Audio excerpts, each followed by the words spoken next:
Give one piece of advice before you go shopping. Give one piece of advice after you go shopping. Fill in the blank. The blank works to monitor businesses and promotes high standards for products and services.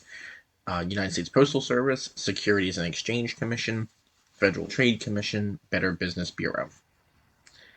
True or false? Many states require professionals such as teachers, lawyers, and doctors to be certified to work in that field. True, false?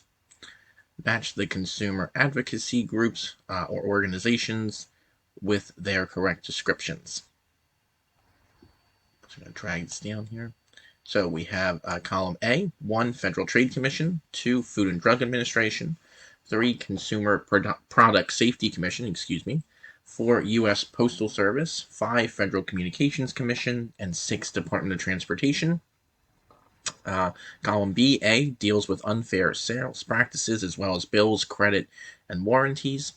B, set the standards for air, rail, bus, and automobile travel, as well as handling complaints from customers about those modes of transportation. C, investigates mail fraud and other mail problems. D, ensures and enforces safety standards for consumer products. E, regulates food, drugs, cosmetics, such as makeup and medical devices through complaints and testing of products. F, regulates consumer practices and interactions that take place over communication devices, such as telephone, radio, television, and the internet.